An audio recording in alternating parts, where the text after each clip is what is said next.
आज भारतीय जनता पार्टी की ओर से आडवाणी जी के नेतृत्व में एक पार्टी का प्रतिनिधिमंडल माननीय प्रधानमंत्री जी से मिला।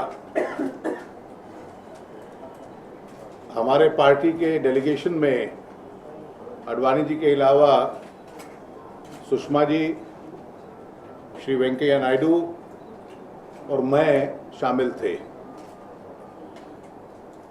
प्रधानमंत्री जी और गृह मंत्री जी दोनों से हम लोगों की बातचीत हुई और एक डिटेल्ड ज्ञापन हम लोगों ने उनको दिया है, जिसकी कॉपी प्रेस कॉन्फ्रेंस के बाद आपको उपलब्ध करा दी जाएगी। मिलने का विषय केवल कर्नाटक के राज्यपाल के संबंध में था और पार्टी ने ये मांग की है कि उन्हें तुरंत अपने पद से वापस बुलाया जाए। The party has demanded that he should be recalled immediately. ज्ञापन में ये भी कहा हम लोगों ने और ये बतलाया भी उनको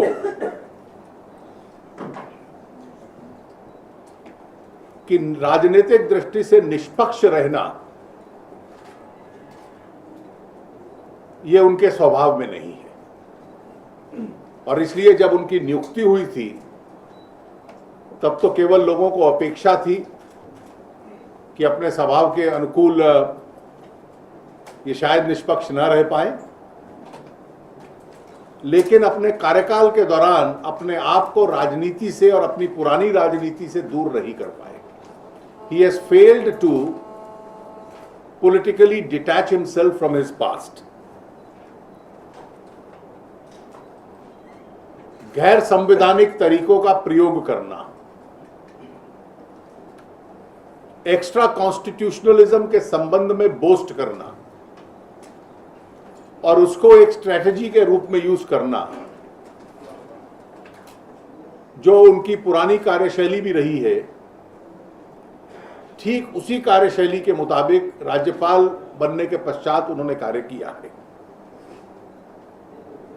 राज्यपाल बनने के बाद राज्य सरकार से और राज्य सरकार के मंत्रियों से पब्लिक डिबेट और कंट्रोवर्सीज में उलझना, चुनाव आयोग को शिकायतें करना राज्य के मंत्रियों के खिलाफ,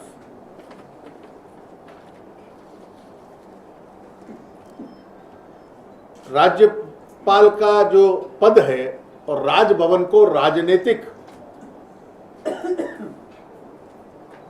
अखाड़े का एक केंद्र बना देना। The Raj Bhavan in Bangalore has been converted into an epicenter for horse trading in order to destabilize the state government.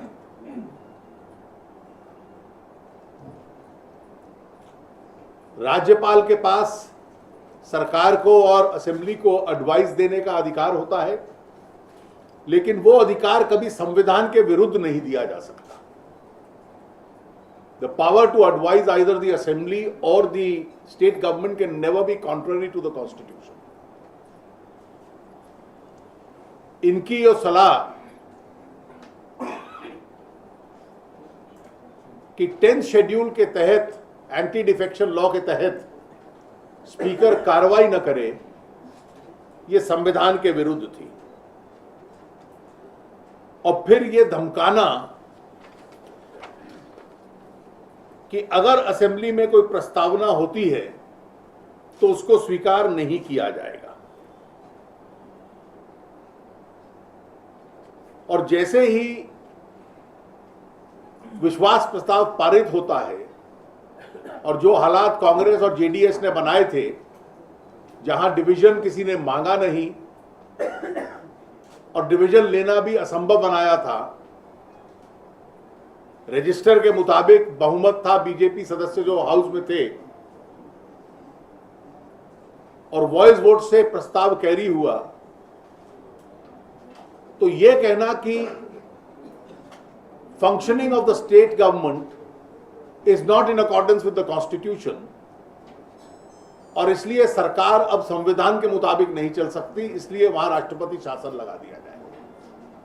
Literally with in minutes he made this recommendation because he was acting with a predetermined mind.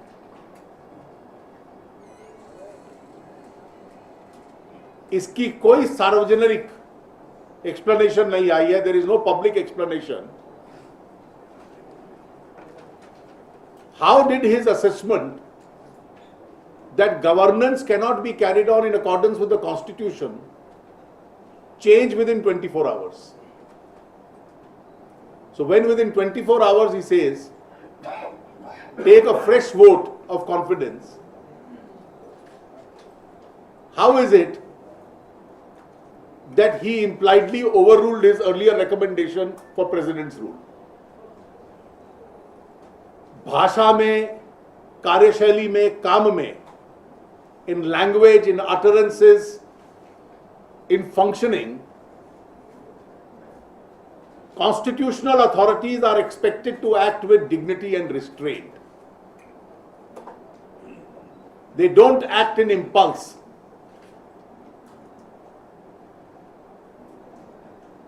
लेकिन एक जल्दी से recommendation कर देना, फिर उसको overrule कर देना, और देश के सामने यह कारण नहीं आया कि पहली रिकमेंडेशन को ओवररूल किस लिए किया. क्या यह संवैधानिक एक्सप्लेनेशन है? Is this a constitutional explanation that I am bestowing charity on the chief minister? यह शब्दावली उन्होंने प्रयोग की है.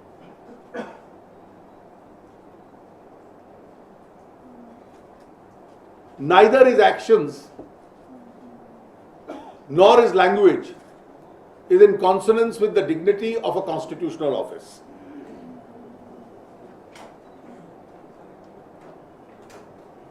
ज्ञापन में यह भी पूरे डिटेल्स देने के बाद हम लोगों ने यह मांग की है कि इस सब के आधार पर अब केंद्र सरकार को अपनी जिम्मेवारी निभानी चाहिए और उनको वापस तुरंत बुला लेना चाहिए. He should be recalled forthwith. Thank you.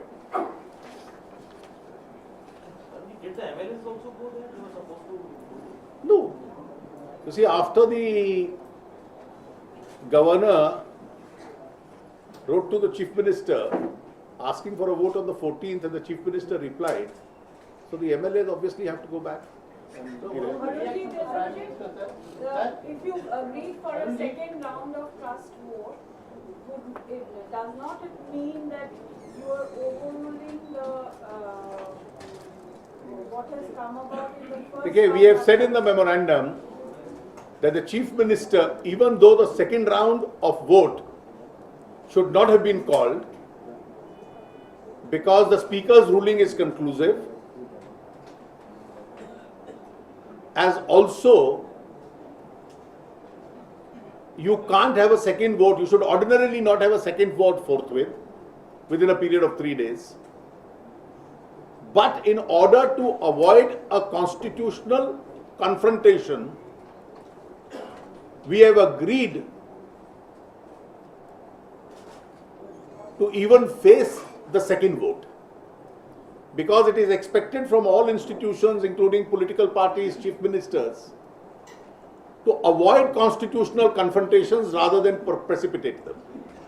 Arun ji, आपने गवर्नर ने जिस तरह से सरकार के साथ लगातार कन्फ्रंटेशन लिया है, उसके सारे मिसालें दी हैं. आपको नहीं लगता कि करप्शन वाले मुद्दे पर पहला मौका आपकी सरकार ने ही उनको दिया अपनी बात उठाने का?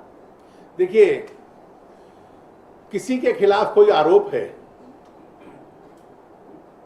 तो बहुत व्यवस्थाएं हैं, न्यायपालिका है, लोकायुक्त है, जिसके माध्यम से वो शिकायतें इस संदर्भ में देखी जा सकती हैं, और राज्य सरकार पहले से इसको खुलापन दे चुकी है. Arun ji, what was his response to the Prime Minister? Well, the Prime Minister heard us. Arun ji, Mr. Bharadwaj is not an ordinary layman. He has a legal background, former law minister. Do you think the way he has acted is a unique way, or what is that? Can you just react to that? मैं केवल एक line, I'll read out one line from the memorandum, which probably may answer your question. Extra constitutional was his firm belief, and the use of extra constitutionalism to demonstrate loyalty was always his political strategy. This says a lot.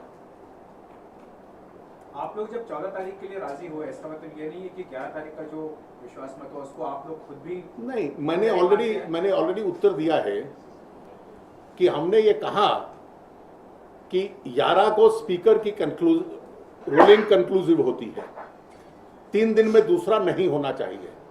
लेकिन हमने ये समझा कि राज्य सरकार के नाते और एक राजनीतिक दल के नाते कॉन्स्टिट्यूशनल फंक्शनरीज में कन्फ्रंटेशन अवॉइड की जाए, ये एक जिम्मेवारी हम पे भी है, और इसलिए हमने उस जिम्मेवारी को इससे निभाया है। जो 2 प्रश्न चिन्ह मैंने बनाए, उन प्रश्न चिन्हों को स्वीकार करते हुए भी। आज भाजपा के 11 विधायकों के कारण से ये सरकार संकट में है, लगभग माना जाता।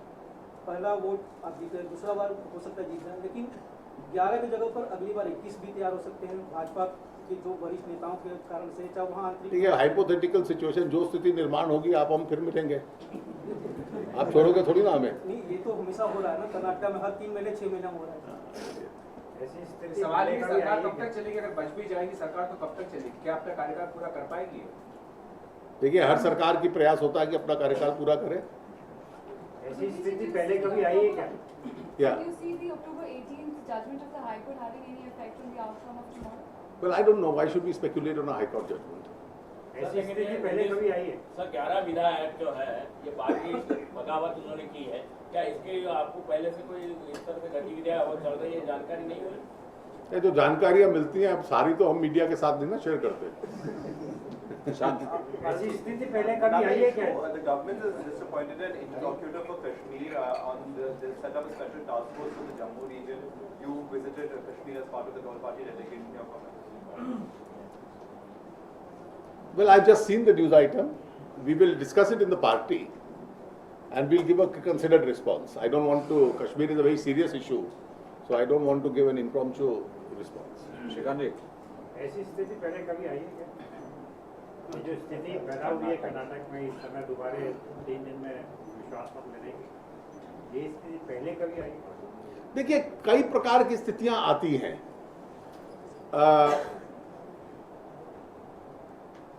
गोवा की असेंबली में आई, और गोवा की असेंबली में जब स्थिति आई तो एग्जैक्टली वॉइस वोट से विश्वास प्रस्ताव लिया गया। उड़ीसा में पहले हुआ था,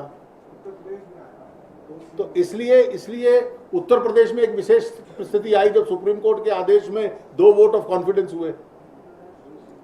एक जगदम्बिका पाल जी ने मूव किया, एक कल्याण सिंह जी ने मूव किया।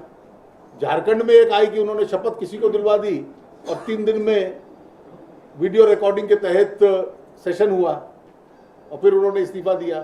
तो राजनीति में ऐसी स्थितियों का निर्माण राजनीतिज्ञ करते रहेंगे। सर भारद्वाज साहब का जो वहाँ पर एक्शन रहा है, क्या आपको लगता है कि वो अनकंफर्टेबल महसूस कर रहे हैं वहाँ राज्यपाल होने के नाते, कि फिर सरकार में कुछ जिम्मेदारी इस तरह की शिक्षा? देखिए, व्यक्ति के संबंध में मैं नहीं कहूंगा, उनकी राजनीति के संबंध में हमने जितना कहना था कह दिया है। सर सिर्फ राज्यपाल के फैसलों पर विवाद नहीं हुआ है, जो स्पीकर के फैसले हैं 11 विधायकों को। देखिए, किसी को शिकायत है, वो जस्टिसेबल है, वो कोर्ट में गए थे, और जो कोर्ट कहेगा सबको मान्य होगा। Thank you.